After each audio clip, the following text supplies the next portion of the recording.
All right, welcome to a very special Wednesday edition of Seminole Sidelines. My name is Pat Burnham. I am joined by Osceola publisher Jerry Kutz, Osceola managing editor Bob Ferrante, and Osceola senior writer Curt Weiler. I'm sorry, still struggling with a little bit of a cold here. All right, guys. So listen, it's hard to believe we're already at a third of the way through the 2023 college football season.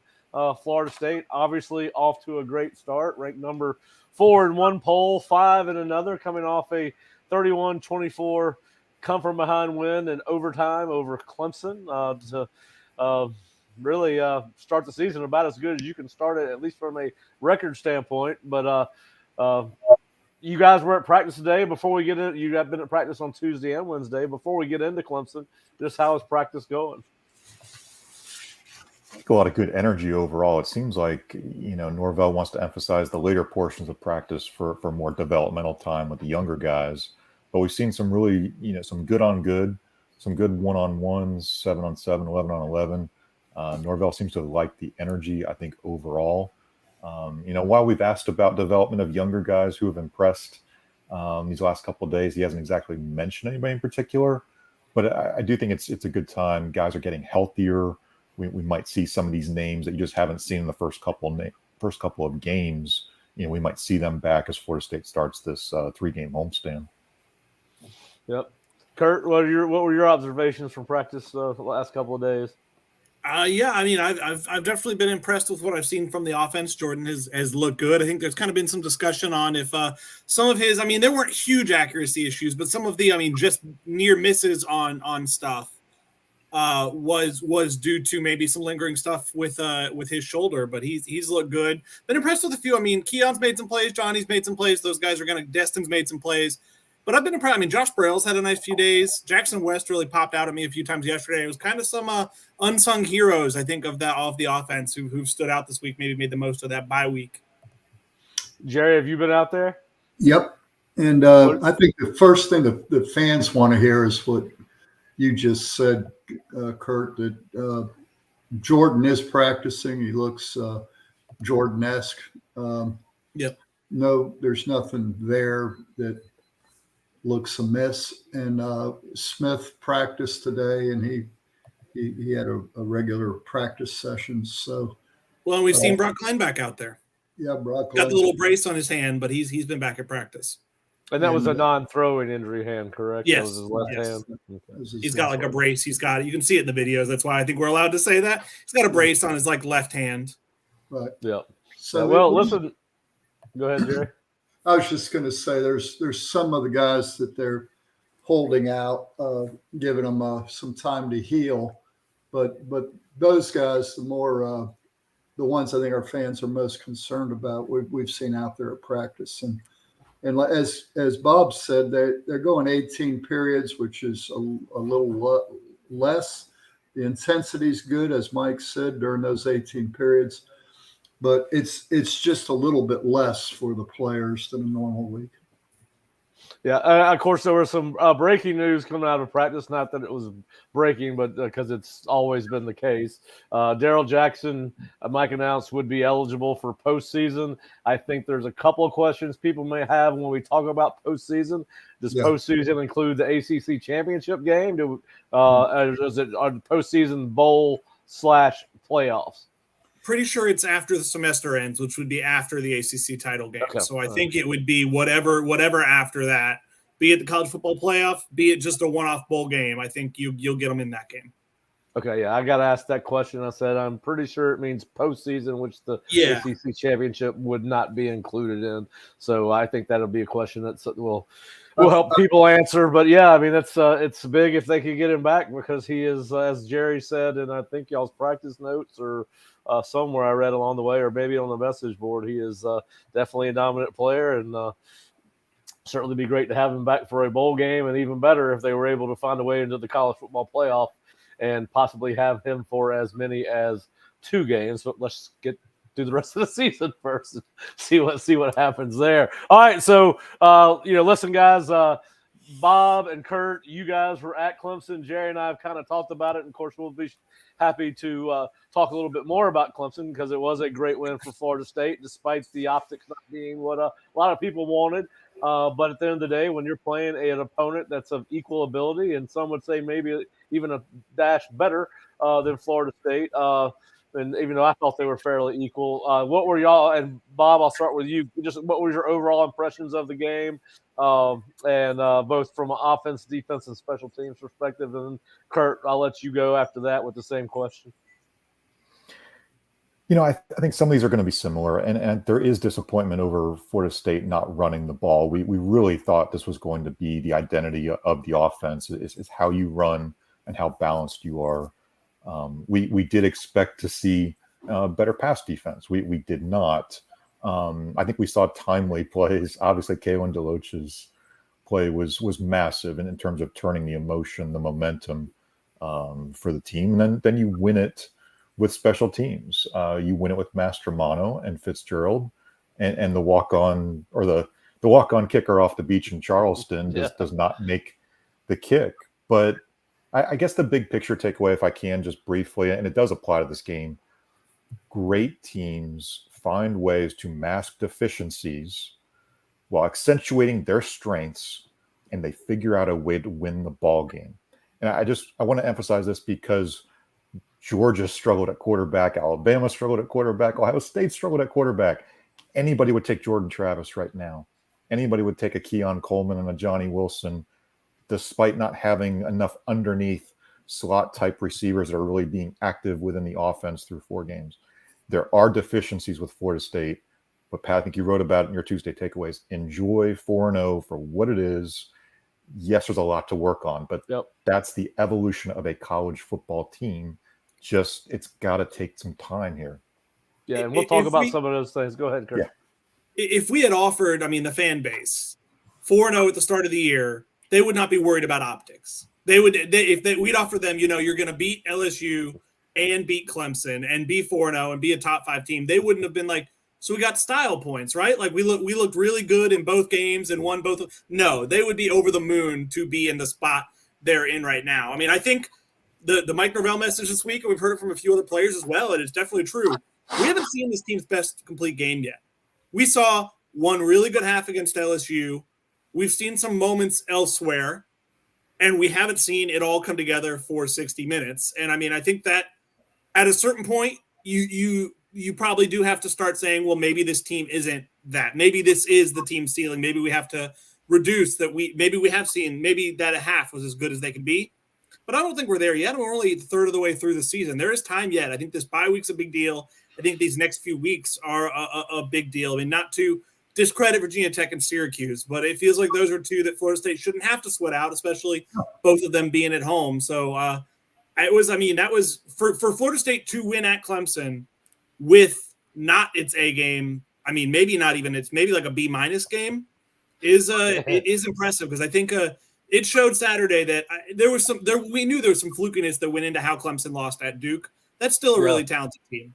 They got Notre Dame left on the schedule. They have a few tough games, but they probably won't lose many more times unless like the culture falls apart or something in that regard happens. Yeah, well, it's going to be interesting to watch our game this weekend against Syracuse. Obviously, we'll learn a little bit more as Florida State people about Syracuse, which we're all interested in because statistically they look really, really good if you go back, particularly on defense. But we'll get into that a little bit later as we go into the schedule. But Jerry, just some of your final thoughts on the Clemson game as we get ready to take a look at the team as a whole through 4 games. Yeah. Anytime you win up there, that's a big deal. We're checking a statistic. The ESPN put it out that was Florida State's first overtime win on the road. And I asked Derek from Sports Information to verify that, and he said they're researching it. It was an ESPN stat. So that if that is true, that makes that game even more special. So, anytime you win up there, it's a good thing. Going into that game, I wrote that game was going to be an identity game. we don't know who Florida State quite is, and Clemson fans didn't know quite who their team was. And usually in a game like that, you figure out just who you are. I think we still got questions. No, I think maybe that is who we are. I think this may be a team that never fulfills what our expectations are for them, but finds ways to win. Maybe we have played our best football. Yeah, and like I said, there's a point where that has to become what you think. But I don't think 4 games into a season you say a team can't get better. No, I mean every team can get better. But one of the things I found fascinating, and I shared this with some of the old coaches, just 2 years ago, we lost to Jackson State. And if I told Jacksonville State, and if I told you then that we'd have beaten Clemson and LSU, and we would be now expecting style points, not just beat them, but now we come out of a win like that, and we're concerned about the little things that, Well, I don't know how many. You told me I was crazy. 2 years ago, they were 0-4. Now it's back-to-back 4-0s, and this one's more impressive than last year's was when you look at who they did it against. Absolutely. Well, there's no Duquesne on the schedule, so you're right about exactly. that. Exactly. So, all right. So, yeah, I agree with you, Jerry. I said in Takeaway Tuesday, I think that this team, because it's so good at quarterback and because it's so good at receiver and so good on its defensive line, that it has a chance, particularly with who is left on its schedule, that it may be good enough to override some of its inconsistencies or really deficiencies. Because right now the run game is a huge deficiency. They cannot get it going. I don't care who you are. Clemson was not the steel curtain. You got to be able to run for more than 21 yards in that game. And so there's a deficiency there. Then listen, they can't cover anybody in the pass game. Adam had to go all out blitz, but yes, I do think they're good enough at certain positions that they can overcome some of their deficiencies, particularly with who's on their schedule. Well, what's interesting to me, Pat, on that is we have these super high expectations, but at the same time, we acknowledge these deficiencies. Yeah. I mean, that's listen. I don't know that I'd have never picked. I'd never said 12-0. I said outside of Clemson, Miami, Florida, and LSU, they're probably going to put 40 on everybody. But I was not a person that expected style points against Clemson. I think the fan base does. If you read our message boards, they certainly did. But yeah, I don't think that. I don't know what covering has to do with it, but I don't think that they exceeded expectations, exterior expectations. Yeah, these are expectations, and I just, that's why I say what you see maybe is all you're ever going to get with this team, is that the deficiencies are such that they'll get better, but they're always going to be not as good as you expect them to be. All right, so they are 4-0. What are y'all's thoughts on this team's at the 1/3 mark of the season? How good can it be? And we're going to get into the schedule a little bit later, so let's not break that down yet. We're going to go back through the schedule. But, I mean, what are your thoughts on this team, the good and the bad? I mean, what has been something that you thought played out the way it was going to, and what's something you thought that, well, listen, they're not as good there as I thought they were?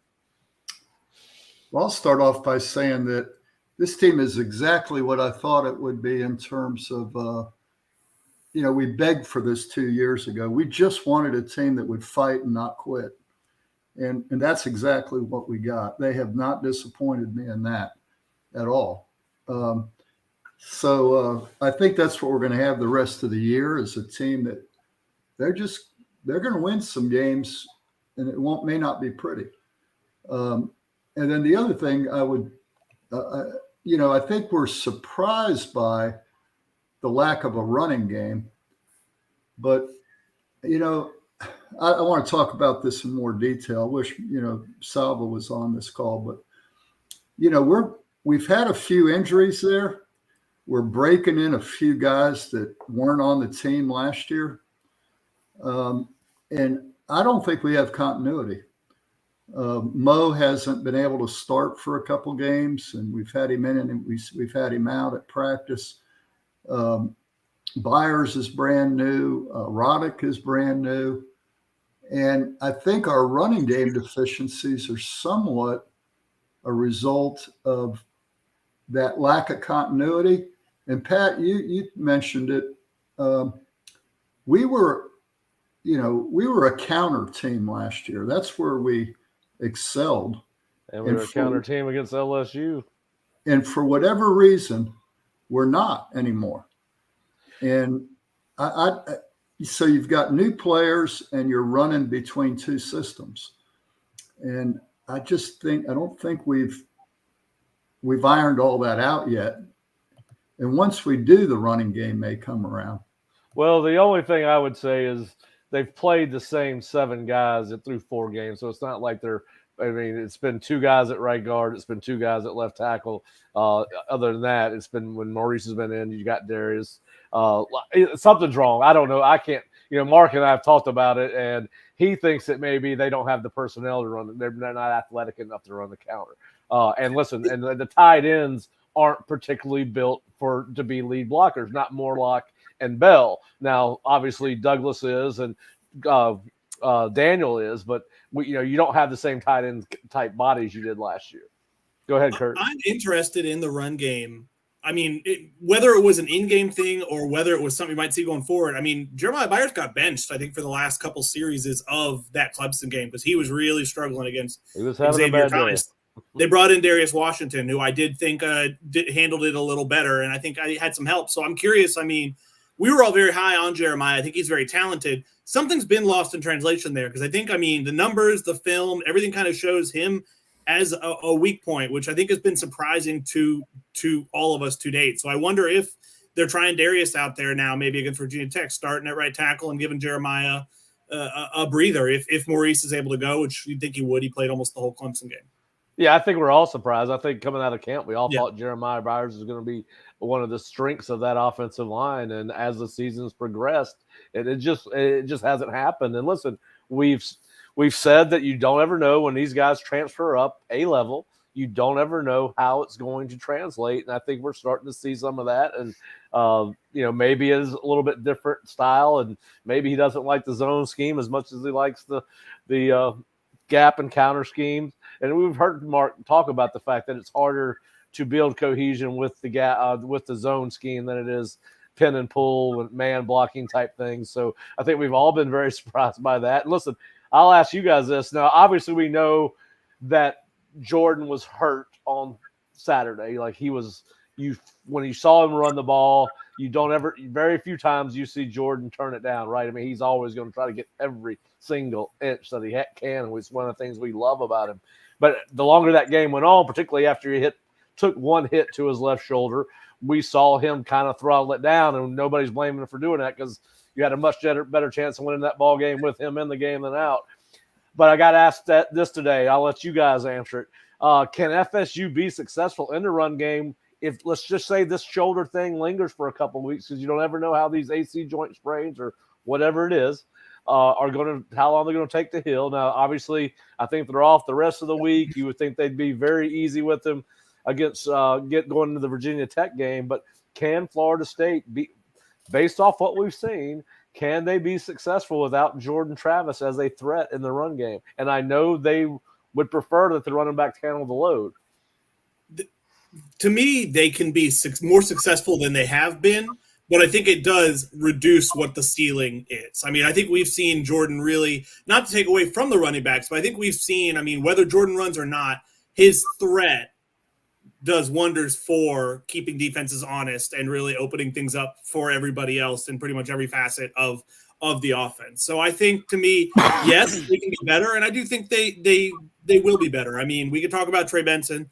Trey Benson got off to a slow start to his season last year, and so maybe that's just his trajectory. Maybe he takes a little while to get going. I thought the one run I think the first touchdown drive he had against Clemson was probably the most like Trey Benson run we'd seen from him this season. It was the first real tough run. I think he even said today, I asked him about it, he was like, I looked at it, I was like, yeah, that's me. And so maybe that helps him find something. I think maybe we see more Rodney Hill. Maybe we see more Keziah Holmes. There are answers here. But I do think, and I'm not sure the shoulder will be a lingering thing. Yeah. But Listen, if it is, it does it reduces your ceiling. I agree with you on Trey. He's got to get it going. He did not play. He did not run like I'm going to say put it to you this way. He did not run like Trey Benson's capable of running against Boston College.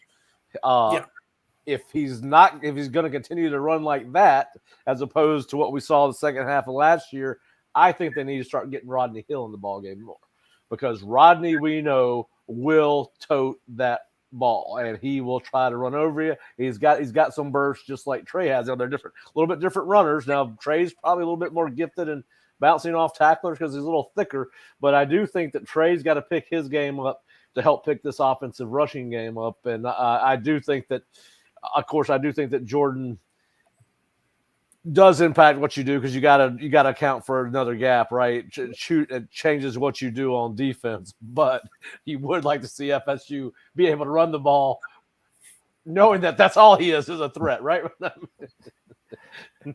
If I can answer your question, I think the answer is yes. You want to see Jordan take calculated risks, but not be a 10 or 12 runs per game type of rusher. I think the other component here is Jaheim Bell as a lead blocker type, as a versatile guy that you can move around and put in different spots.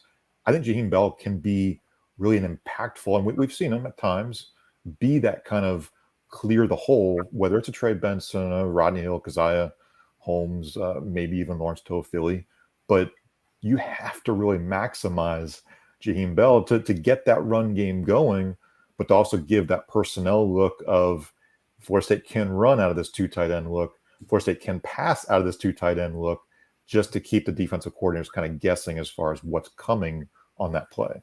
Are you guys surprised that the tight ends have not been more prominent in the passing game? I mean, they've gotten some catches here and there. We saw a little bit more of Jaheim against Boston College in the pass game than probably the others. But are you surprised that because you've got three very diverse tight ends, we did see Mark Houston catch a touchdown pass. I think that was against Southern Miss.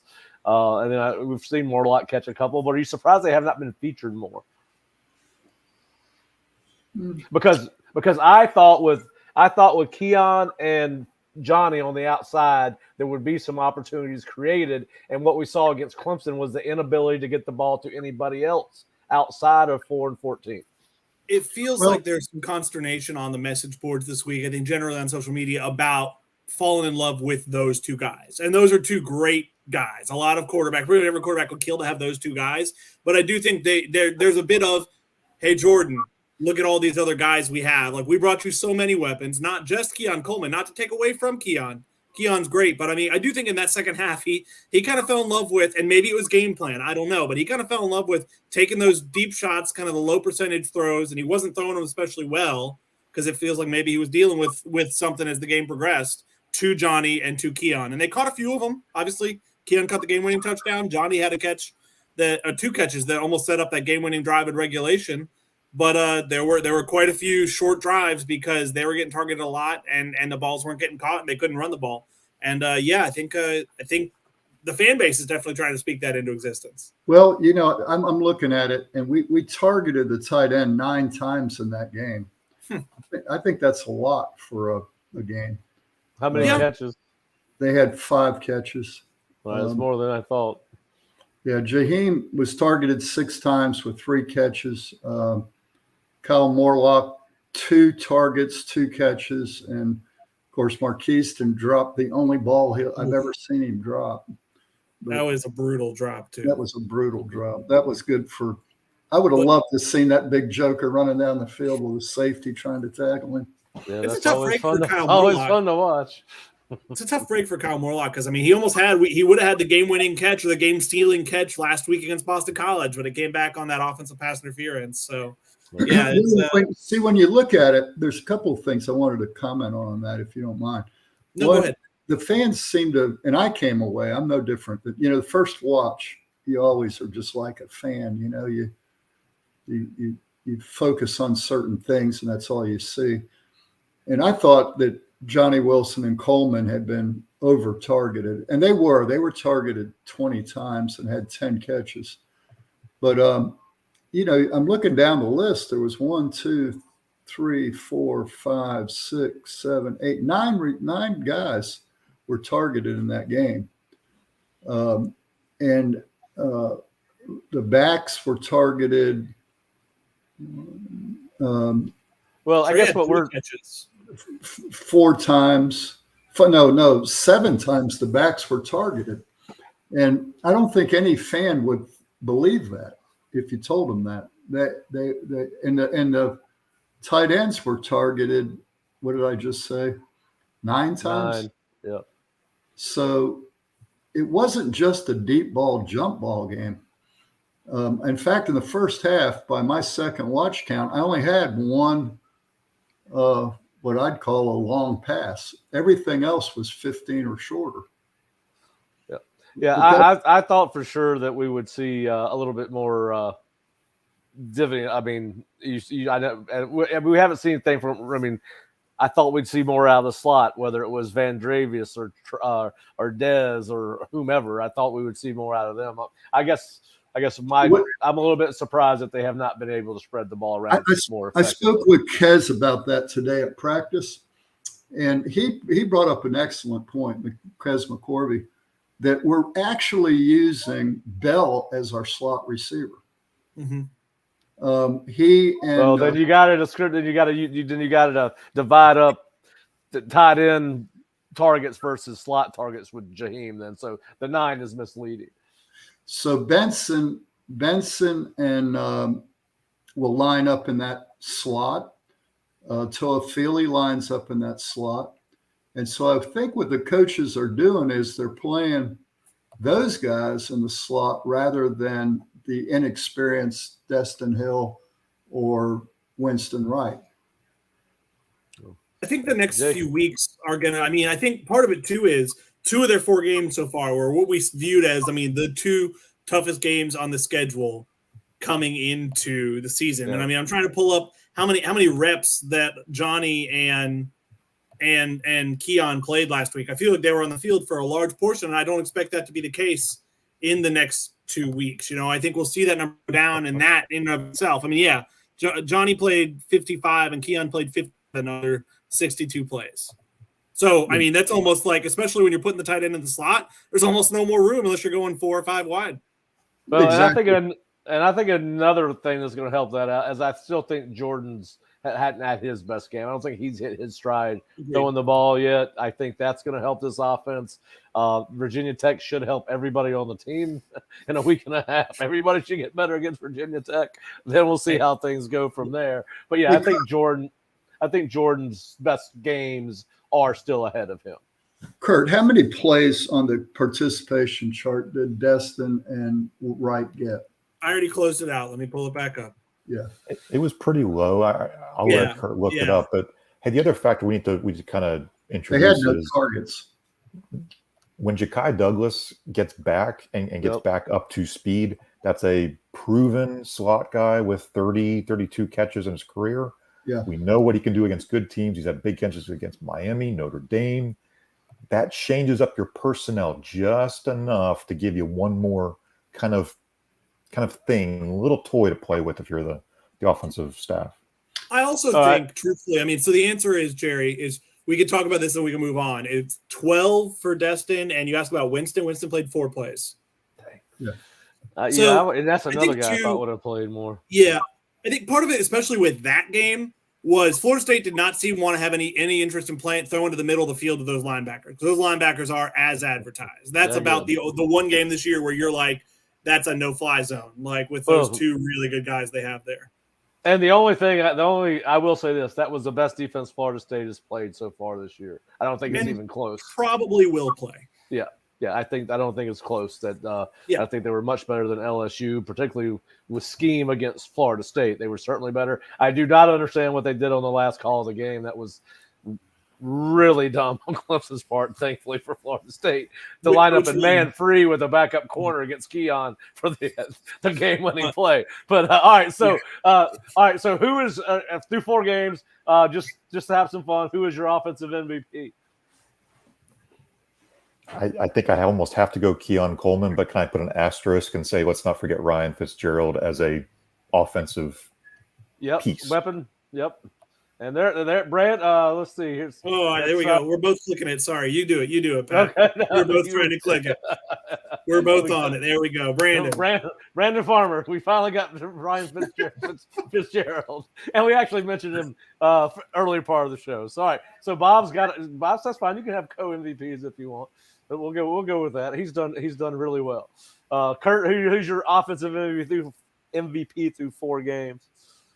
I mean, if I'm not going with Keon, if we can also kind of say Keon's an overarching, we know that. I'd say same for Johnny. I'll throw Bless Harris in there. I've been really impressed with what he's done at left tackle. I mean, I think Pat's mad I stole his, but if we're thinking outside the box, we didn't get to see much of Bless last year. We only saw him for 1 game. I think we liked what we saw, but it was Duquesne. You don't have to make of that. He's an FCS transfer, but he has held down that left tackle role pretty well, where it'll be interesting how things shuffle with Rob Scott when he gets back, because I'm not sure you pull him out with how he's played. Yeah, listen, I was wrong about him because I did not think I'd be sitting here saying he's the best offensive lineman at Florida State based off his Lamar film, and he has certainly proved me wrong there. Jerry, who's your offensive MVP? Travis. All right. He touches the ball every play, and if it wasn't him, I'd probably go Mo. Maurice? Yeah, I think he's more important than people realize, you know? He's missed too much ball to be the MVP. But I would go with either one of those 3 guys. I think Jordan has been good when he's been good. I mean, he's been good at crucial moments. But so I'd probably go Jordan. All right, so let's move over to the defense. Listen, they played well enough to win the ball game. They played much better. They played better in the second half. I'm not going to say much better. Still gave up over 200 yards. Still making every single quarterback they face look like he is much better than he has been before they played him. You saw Klubnik have his best game of the season by far. It's not even close. They cannot cover people, but they have a good enough defensive line, I think, to help overcome some of that. I think that's what we've seen, and I don't think we've seen the best football from Patrick Payton for sure. I think he's got to step it up a little bit, but we've seen good ball from Verse and Fisk, and Farmer just continues to get better and better. I think Farmer and Fisk have proven themselves that they're definitively the starting 2 defensive tackles for Florida State ahead of Fabian and Dennis. But listen, guys, the secondary's got some problems. I think the Kevin Knowles experiment at safety needs to end this week. They need to move him to a nickel corner or corner slot. He does not make plays. He misses tackles. That's one of the things that I've noticed in my breakdown. It's not working for Florida State or for him there. I would prefer to play one of the younger guys. I'd get Hussey in there, start giving him some reps. But what are your overall thoughts on the defense? We covered Clemson. Let's just talk big picture. I've said what I had to say. What do you guys think about the defense through 4 games? I think they're bringing a good amount of pressure beyond the front 4. I think that's something we probably want to emphasize too. Like, Deloach and Lundy are bringing it. Shaheem Brown had 3, I think, hurries or pressures, whatever the PFF stat was against Clemson. So when Adam Fuller does decide to take those calculated risks, I think that's what Mark Salva called it, in the second look. When Fuller decides to take those risks, he's making some good decisions, and the execution on the field has been really good. We haven't seen Jared Verse's best game yet either, because he's being double teamed, I'm sure, or chipped like crazy. But Pat, I think you're right. The defensive tackles are maybe a little bit better than I might have expected, and we thought that was going to be a really good group, honestly. But I thought we saw him kick Fisk out to the edge a little bit this time too in Clemson. So that to me is the most pleasant surprise on the team, is especially, I mean, how good their D tackles are, but how good they've been up the middle against the run. I mean, they've held up pretty well against both LSU and Clemson that way. Clemson broke a few. Thomas Castellanos was kind of its own thing that I don't think is a lingering thing. I think that was a 1 week in a bottle type thing for BC. But also there aren't many quarterbacks like him left on the schedule. But they've shut down the traditional running game pretty well. And I mean, even Clemson didn't do it at a high clip. They hit a few explosives, but I've been really impressed with that group. And on Verse, I'll say, yes, he doesn't have, I guess, the sack yet or whatever, but I think he's been really good. I think you've noticed him quite a bit every game. I think he's improved as a run stopper at setting the edge and making plays there, which is not something he did a ton of last year. I think he talked about wanting to come back and improve in that front. I think that he has done that. And I think the sacks could come as soon as the next few weeks. Yeah, and listen, I think the linebackers have held up decent, good against the run, good against the run. Yeah, and Kalen's been unbelievable as a blitzer. Yeah. I think the Bob, PFF rule was that he has I think 14 pass rush reps, 14 plays where he's rushed, and he has 7 pressures. That's pretty crazy. Yeah. He can move. There's no doubt about that. Yeah. He is a fast dude. But, Bob, what are your thoughts on the defense through 4? It feels like a mixed bag. I mean, I'm really worried about what good quarterbacks who have just a little bit of time, or Riley Leonard's still out there in a couple weeks, right? I mean, you might see some interesting passing games against this defense, but through 4, I think like we've talked about, the linebackers, as far as how they've attacked the quarterback, how they defended the run, kept things in front of them, pretty good overall. I think Josh Farmer might be my MVP, honestly, a guy who has started and been really impactful in the middle. It's not a perfect defense. So you see those pass defense totals, and they're well below 100 nationally. And it kind of makes you scratch your head when you see the pressure is among the top, say, 20 in the country. So it is a really weird kind of statistical relationship there, but there are enough positives to make you at least feel good so far. Jerry? I'm torn on it. I think it's a defense that adjusts, and we're talking about Adam brought more pressure in the second half, and we got home with it, and the big play sticks out in my mind with that blitz. We got the fumble and the touchdown off of it, but we blitzed twice in the first half that set up their 10 of their 17 points in the first half. Yeah, my note is, will Adam Fuller have to use a blitz on a more regular basis to try and protect the back 7? But if you live by the blitz, there's a chance you could die by the blitz. I'm with you, Jerry. And I do wonder, yeah. They hit the seam on a touchdown. It's set up, I think, Clemson's.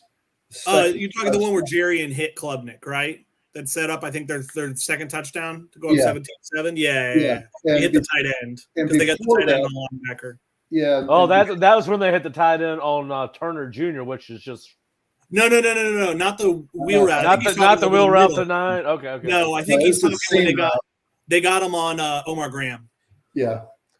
And then there was another one that wound up in the field goal. They got down to the 4, and then we held, and they kicked the field goal. But both of those came on blitzes, and so you live and die by that.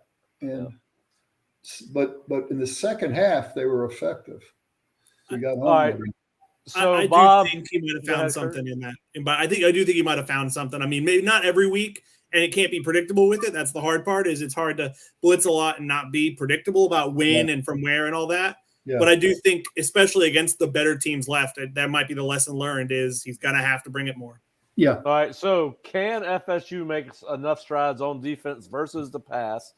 Bob mentioned Riley Leonard. We haven't even talked about Tyler Van Dyke. Who knows what Graham Mertz will look like? I'm not sure anybody else on the schedule, to be honest with you, really matters outside of those 3 games. I mean, Syracuse looks good statistically, but Garrett Schrader is not – I mean, you would have to make him look like a superstar. He's a good college quarterback, don't get me wrong. But, Wake is not the Wake of old. Virginia Tech is awful. Jerkovic at Pitt looks like he has regressed back to redshirt freshman year. They're not very good at Pitt. They tried to keep up with North Carolina. But can they Band-Aid this thing together somehow, some way, whether it's schematically, whether it's personnel-wise? Can they fix the defensive secondary or the pass defense and get to the ACC Championship game? Yes. Yeah. I would say yes, because, they're missing Dent, and the communication is the problem. Now, whether Dent is the answer to that We'll or find not, we'll find out. But we'll have Dent back.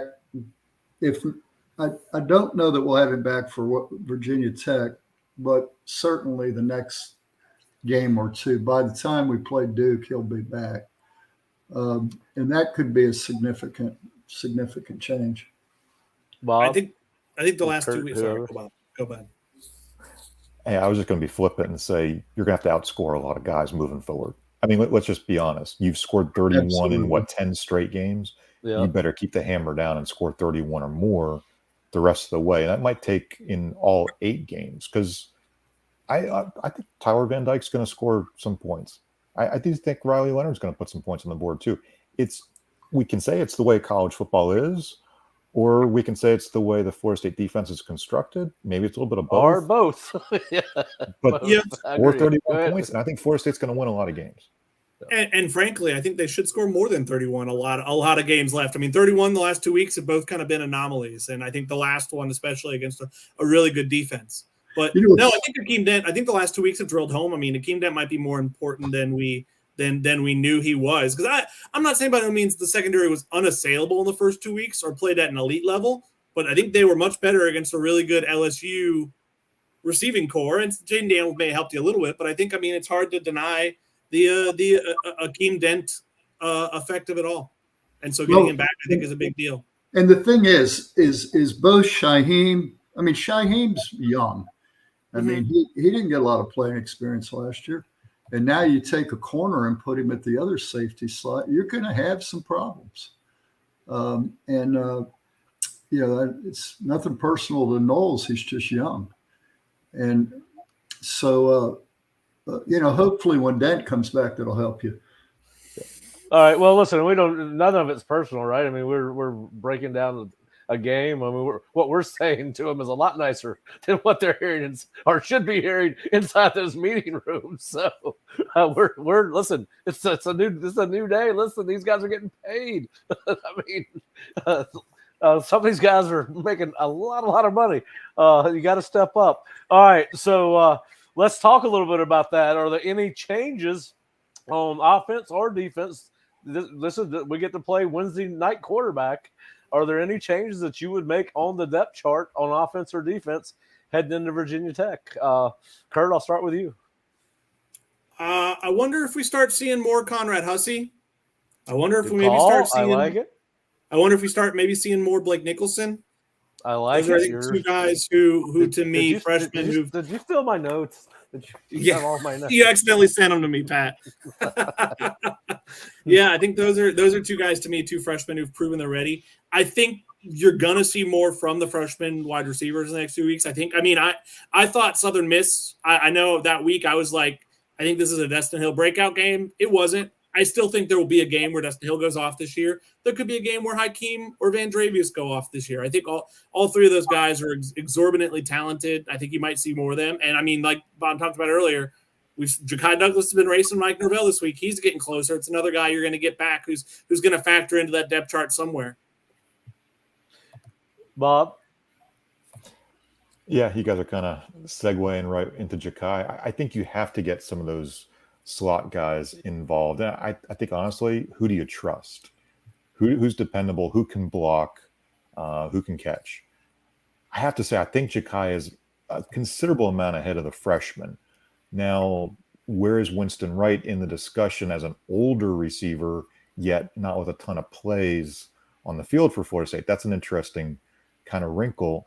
Hey, if Virginia Tech is as bad as we all think they are, Florida State needs to find out which one of these slot guys can really get a lot of plays, in about 10 days, because you're going to need those guys for this stretch run. There are going to be games where you're going to have to see who is dependable. I think Ja'Kai would be at the top of my list, though. Jerry? Which guy would you play, though? I mean, would you in the slot? Would you play one of those two, or He just said Ja'Kai or Bell? I think we're in love with using 2 tight ends. Yes. But I also think when you have Keon and Johnny and you can mix in Ja'Kai, I want that kind of speed and the ability where he's a tough Quickness. one-on-one. You want that quickness. Yes. Yeah. So that, to me, that would be right now. I mean, I'm most encouraged by Douglas. He's a known quantity, and when you watch him in drills, he's quicker than the other two, in my mind. He's a very quick kid. So I think that's the guy I want to see playing more, and I want to see Biscuit playing more too. Those were the two guys. Wanting more Biscuits. Yep.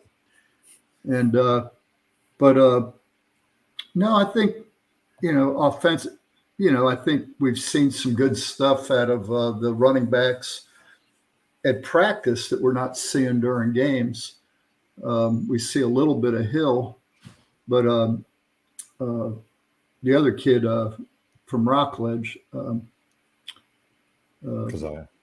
Keziah. He's an interesting guy. I'd like to see more of against Virginia Tech on offense. Yeah. I want to see Rodney Hill get more carries.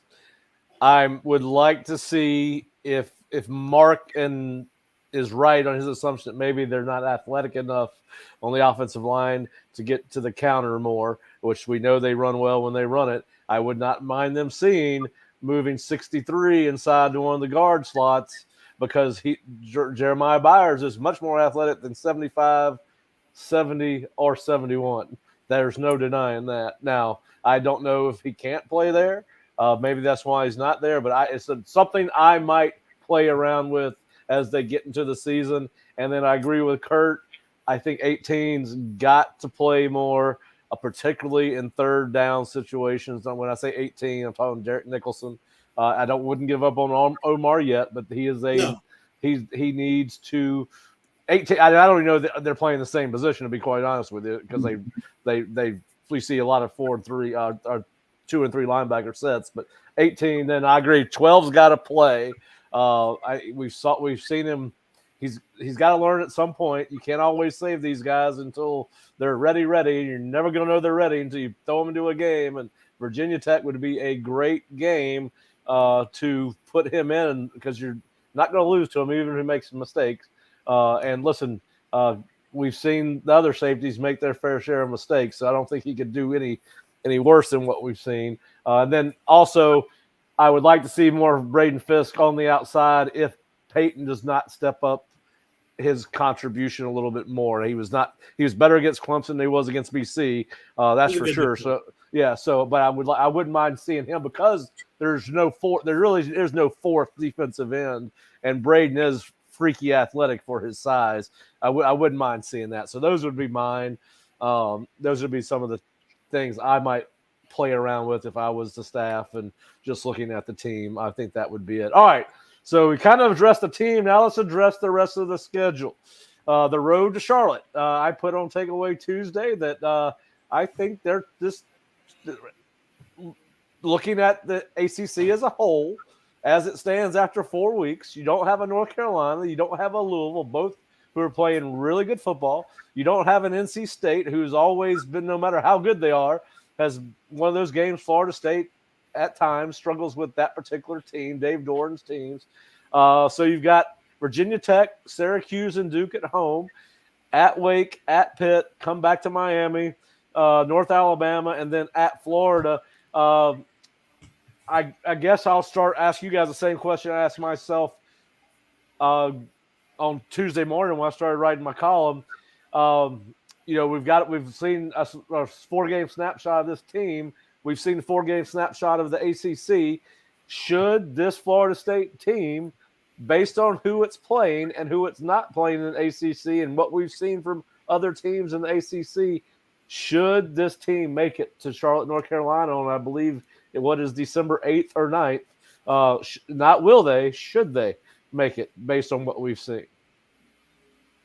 Yeah, Definitely. I think so. I think we all kind of were in agreement in August too, right? That we thought Florida State had a good shot to get one of those 2 spots. Love the divisionless structure. I think there's some good games ahead, but I feel good about Florida State at least going let's say at least going 11-1 and having a trip to Charlotte. Yep. Curt?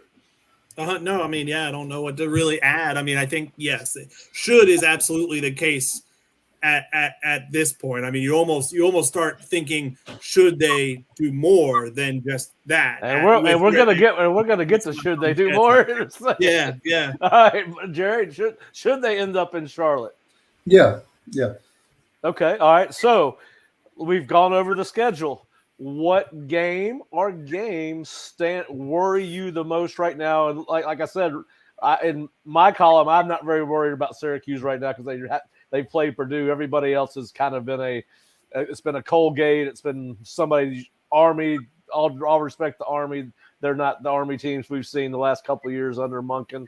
I think they're actually changed their offense. I think they're throwing the ball a little bit more this year there. But who worries you? And Jerry, I'll start with you. What games left on Florida State's schedule do you think could trip them up as far as ACC play and the schedule in its totality? Miami, always. I don't think Wake is, I've said that before, and we've gone to Wake and struggled. But there's no obvious reason why Wake should be a problem. Duke concerns me greatly in that you got an NFL quarterback there. And I agree with that. Now, let me ask you this question. Should, even as good as Duke is this year, and listen, this is not our grandfather's Duke team, although my grandfather's Duke team would have been pretty good. They would have been going to the Sugar Bowl, 1933 type stuff. But it's not my father's Duke team. It's not my father's Duke team. All right, so let's assume that Florida State is a legit top 5 team. Should an even top, and we know that the further you go in the rankings, the bigger the gap gets. Should a 20th ranked Duke team be able to compete with Florida State? I would. My answer to that would be ask Clemson. Well, I'm not asking Clemson. I'm asking you. Well, that's my answer. I mean, Clemson. All right. Clemson went in there with that logic. Somebody else want to answer that question? I think Florida State will need to have a mistake-prone game for that to be a true game into the final minutes. I mean, you look at Clemson. Yes, it was 28-7.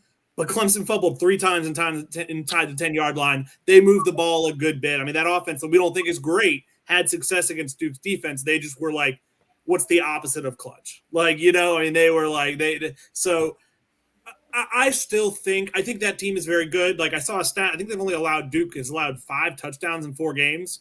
They haven't played the toughest schedule, and there's some flukiness that goes into that. But I tend to think no, but I'm not going to rule it out by any means. Right. I think Well, the here's other the thing thing. The other thing with Duke to keep in mind is they've got a tough schedule before we play them. Oh yeah, We'll learn a lot this weekend. Yeah, Yep. and Wake has started off like a house on fire a lot of years, but by the time they get to about the 7th game, they're beat up. I mean, they don't have they've got a couple of big games before they get here, or we Yeah. go up there. Yeah, And they don't have Sam Hartman, and they don't have A.T. Perry, and a host of other guys like that. So, I mean, Duke could get whittled down by the time they get here. Yeah, this is like I'm hoping that Clemson beats up on Schrader a little bit on Saturday. We need Schrader to be a little bit gun shy by the time he gets to Tallahassee, because the last time he played here, he didn't hurt Florida State with his arm. He hurt Florida State with his legs, and Babers blew that game with clock management. And that, y'all remember, it was 33-30 that game finished, and Schrader ran. I think he had like 165 yards, something crazy like that. Yeah. And when he played Florida State last year in Syracuse near the end of the year, he was banged up, and he was, I would say, gun shy. And he is when he's gun shy, he is not the same quarterback at all. Well, he had an ankle injury when he played against Florida State last year. Yeah. So Clemson, I know it's not politically correct to say, but hit him, buddy, hit him. Oh no, that'll help. Listen, you can say that. I'm with Ryan Clark on all this kind of stuff. Ryan. I don't know if y'all seen any Ryan Clark's tweets on some of the physicality of college football, and everybody's offended by it. But anyway, all right. So outside of Duke, Jerry, you said Miami, right? Yeah, it's Duke and Okay. Miami. Florida doesn't Bob? matter in the ACC. Only Matter. the national championship / college football playoff picture. And I do think that they are a team that's. We'll find out a little bit more about them. They got at Kentucky, right, as an underdog this week. So we'll find out because we know Stoops has good defense. So we'll find a little bit about them. But all right, Kurt, who you got? Yeah, I think who Jerry mentioned plus Florida. I mean, I think at Florida makes Florida on that list. Absolutely. I mean, we'll see what Florida has to play for at that point. But I mean, even if all they have to play for is to ruin Florida State's season to do whatever, I mean, that's more than enough motivation for that fan base. I'm gonna throw on. I mean, Wake and Pitt, the back-to-back road games on there as well. Just as I mean, we've seen weirder things happen than very good teams go on the road and lose a game they have no business losing. Like I mean, look at what almost happened with Boston College. Caveats or not, all that went into it. I'm not going to rule out those games. Yeah. Well, listen, I will say this. I was hoping Narduzzi would do Narduzzi type things last week. He always beats somebody he should not beat. They are not a very good football team, though. I mean, they're not. They're just not a very good football team this year. But Narduzzi will beat somebody he's not supposed to beat. I just don't think it's going to be Florida State. I just don't think that listen, that would be the last team I could see having success against Florida State throwing the ball. I think North Alabama may have more success than Pitt throwing the ball. I would have put Boston College in that category before we played them. Yeah, well, all right, Bob, who you got? Just looking through some of the national numbers, something we want to maybe address is the new clock rules are impactful as far as offenses that control the ball, that convert on third down, will limit Florida State's play count and potentially drives. Miami and Duke really convert at a high rate on third downs. So if you're looking for a potential to keep that Florida State score a little bit lower, that's what kind of concerns you about Duke, a potential NFL quarterback, good supporting cast. Miami, rivalry game, good quarterback. We know there's some talent there on that roster. So if not Duke, Miami feels dangerous for the obvious reasons, but also the third down conversion percentage against a Florida State defense that last 2 weeks has not been very good in that neighborhood. Yeah. All right. Well, I agree with all of what you guys said. I think just looking at the schedule, Miami is playing the best of any of the ACC teams left on their schedule. That we know they have a future NFL quarterback. They've got some receivers. We know that Mario? We know his teams are always going to be physically tough. That's just who he is as a person. That's who he plays, how he was brought up in coaching. So that one, if you wanted to say outside of those of the other ACC teams, I'll give you Duke, but I think it's a long shot. I think they got a puncher's chance because of Riley Leonard. But I think that Florida State should be able to run the ball against them. Clemson had a lot of success. If they play it, I think they play an odd front. I think if they play some of the things they played against Clemson and Florida State, particularly if they get back to the gap scheme, we'll have a chance to gash them. So I think that would be my outside shot. And then Florida, because of what it could mean by the time we get there. And I do think Billy Napier's team, regardless of what its schedule is, I think they will be better. We know that they can run the ball. They're pretty good up front on defense. Front seven's been pretty solid thus far. We'll know more about them. But if Florida State is 10-0 or 11-0 or 10-1 going into that game, depending on what's going on elsewhere in college football, whether it's at Oregon, Washington, Texas, Georgia, Alabama, that game could be a very pressure-packed – it's going to be pressure-packed anyway, right? Because it makes a great season an elite season. It makes a good season a great season. It's Florida. It's going to be at the Swamp. So I would think that one, just because of what may be riding on, that could be a very pressure-packed game. It always is anyway, but this year could have more meaning than it has had since when? I mean, I don't know, maybe 2013 or 2014, the last time they went to the college football playoff. I mean, that they beat Florida that year, I believe, and I believe they had to win that game to be considered. You guys I was not here at that time. You guys have to take me back. But so those would be my two.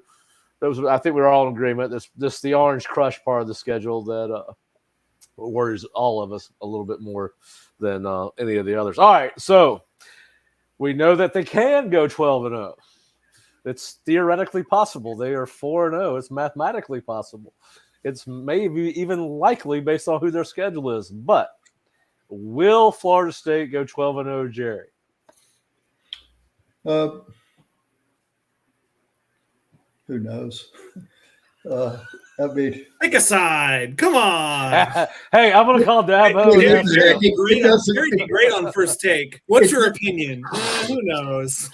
It doesn't cost any more to be positive, so I'll say yes. Okay. All right. Bob, 12-0. Hey, first of all, this is quite the reversal because Jerry thought 7-5 might have been on the table in August. We have to have this discussion. Right? You got to remember how the question was posed. I know. I got to tease you a little bit. I got to tease you just a little bit, Jerry.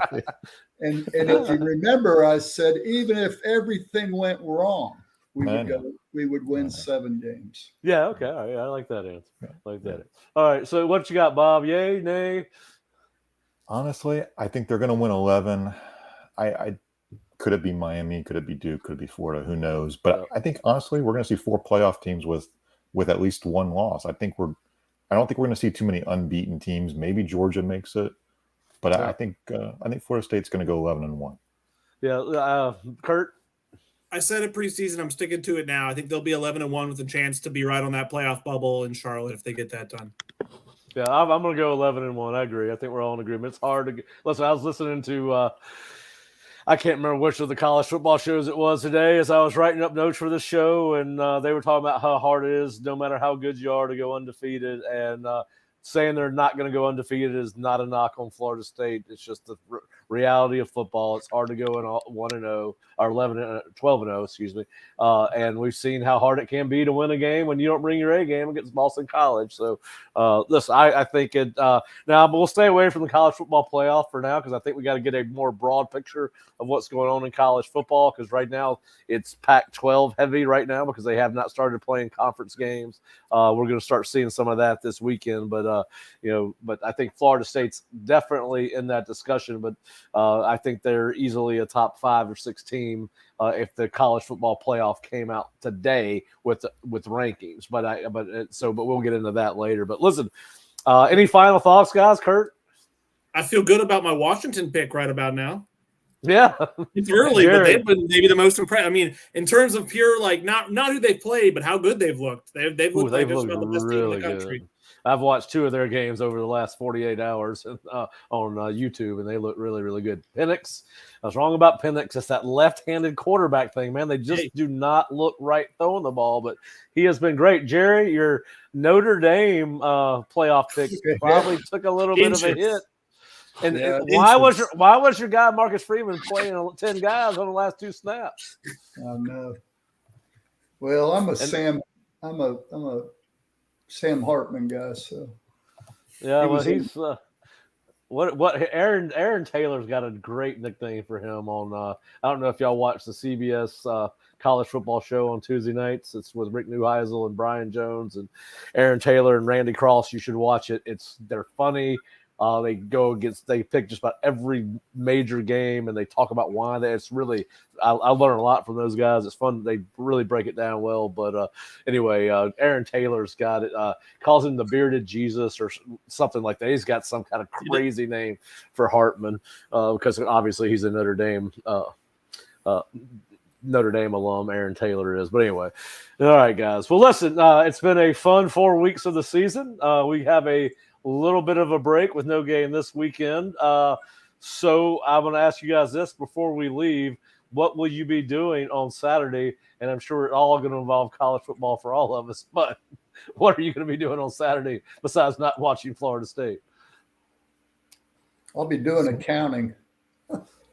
Accounting. There you go. Hey, you should put that on until Sunday.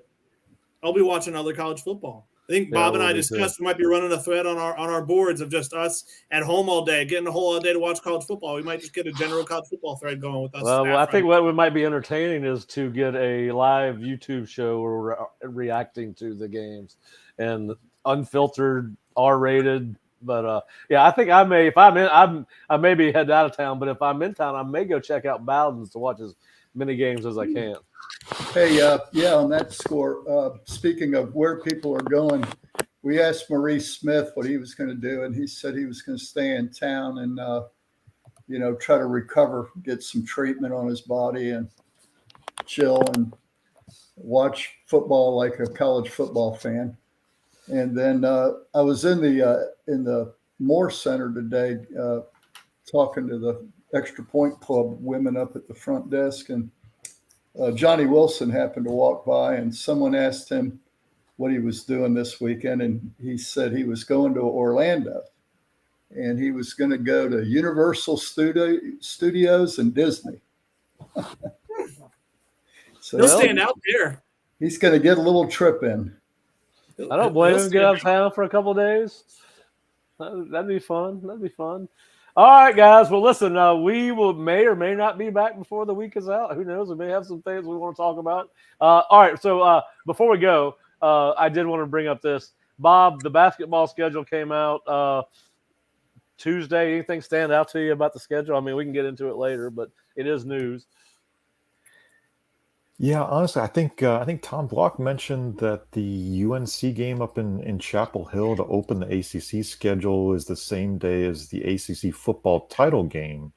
So he was pitching a doubleheader for the football basketball crowd, and that's a little bit of a road trip as far as making it from Chapel Hill to Charlotte. But yeah, I might guys, have to tell the basketball program we have to forget about the ACC Championship game. Do we have a time for the game, the basketball game? I don't know. Hey, all I know about basketball so far is they're looking okay. They got to stay healthy. And get a waiver. And get a waiver. Well, we get waivers have not gone Florida State's way here of late. We'll see what happens with that. Hopefully that luck will turn on that in that regard. All right. So if you're listening to us tonight, watching us tonight, either taped, live, if you're not an Osceola subscriber, please go to theosceola.com or floridastate.rivals.com and check us out. Our YouTube obviously shows are free. Our podcasts are free, but we'd love for you to check us out. We got practice reports from this week up. We've got a story on Trey Benson. We've got Takeaway Tuesday, where we I take a look at 11 things that happened during the college football weekend, mostly Florida State driven. About 7 or 8 of the points are Florida State driven, and we kind of try to have some fun with it as well as offer some serious points. But we'll be back, but please go to theosceola.com or floridastate.rivals.com. And Jerry, Bob, and Kurt, I appreciate your time as always, and everybody have a great night. See y'all.